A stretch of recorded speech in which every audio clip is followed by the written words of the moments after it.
কতবার দোয়া ইউনুস পাঠ করলে গায়েবী সাহায্য পাবেন। আমরা কিন্তু দোয়া ইউনুসের ফজিলত অনেকেই জানি। দোয়া ইউনুস এমন একটি দোয়া, যেই দোয়া পড়ে হযরত ইউনুস আলাইহিস সালাম কঠিন বিপদ থেকে মুক্তি পেয়েছিলেন। এই দোয়াটি পবিত্র কোরআনুল কারীমের ভিতরে রয়েছে। 17 নম্বর পারার 8 নম্বর পৃষ্ঠার 9-10 নম্বর লাইন, সূরা আম্বিয়ার 87 নম্বর আয়াতে খুবই চমৎকার একটি দোয়া। হযরত ইউনুস আলাইহিস সালাম যখন কঠিন বিপদে পড়েছিলেন, তাকে যখন নদীতে ফেলে দেওয়া হয়েছিল, 3টি অন্ধকারের ভিতরে পড়েছিলেন। 1 নাম্বার হচ্ছে রাতের অন্ধকার, 2 নাম্বার পানির নিচের অন্ধকার, 3 নাম্বার মাছের পেটের অন্ধকার। একটা মাছ তাকে খেয়ে ফেলেছিল।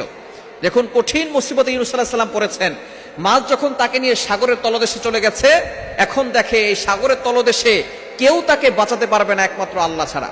হযরত ইউনুস আলাইহিস সালাম কঠিন বিপদে পড়ে গেলেন, 3টি অন্ধকারের ভিতরে পড়লেন, আর মনে মনে চিন্তা করলেন এই বিপদ থেকে আমার মা বাবা আমাকে রক্ষা করতে পারবে না, আমার ভাই, আমার আত্মীয় স্বজন, আমার গোত্রের লোকেরা আমাকে রক্ষা করতে পারবে না। যদি রক্ষা করতে পারেন একজন পারবেন, তিনি হলেন আমার আল্লাহ। তখনই তিনি আল্লাহর কাছে একটা দোয়া করলেন।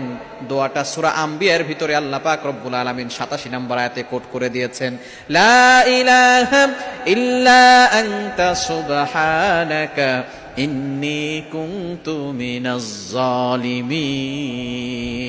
ইউনুস আলাইহিস সালাম বললেন, লা ইলাহা ইল্লা আনতা, আল্লাহ ছাড়া কোনো মাবুদ নাই। লা ইলাহা ইল্লা আনতা সুবহানাক, আল্লাহ পবিত্র, আল্লাহর কোনো ভুল নাই, আল্লাহর কোনো ত্রুটি নাই।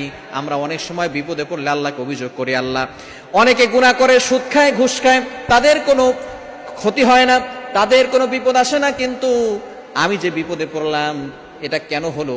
সুতরাং এই ধরনের অভিযোগ যারা করেন তারা ভালো করে শুনেন। ইউনুস আলাইহিস সালাম কঠিন বিপদে পড়ে আল্লাহকে কোনো অভিযোগ করেন নাই, বললেন লা ইলাহা ইল্লা আনতা সুবহানাক, আল্লাহ পবিত্র, আল্লাহর কোনো ভুল নাই, আল্লাহর কোনো ত্রুটি নাই। ইন্নী কুনতু মিনাজ জালিমিন, আমি নিজে অপরাধ করেছি। ইউনুস আলাইহিস সালামের কোনো ভুল ছিল না, তারপরও তিনি নিজেকে অপরাধী করছেন। সুতরাং আমরা কোনো সময় কাউকে অপরাধী বলবো না, নিজেকে অপরাধী বলে আল্লাহর কাছে ছোট করব। ইউনুস আলাইহিস সালাম যে দোয়া আমাদেরকে শিক্ষা দিয়েছেন, এই দোয়া যদি আমরা করতে পারি, আল্লাহ পাক রব্বুল আলামিন আমাদেরকেও কঠিন বিপদ থেকে হেফাজত করবেন।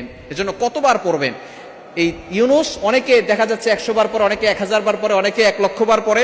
আপনি যদি ইয়াকিনের সাথে 100 বার পড়তে পারেন, তাহলে আল্লাহ পাক রব্বুল আলামিন আপনার গায়েবীভাবে সাহায্য করতে পারেন।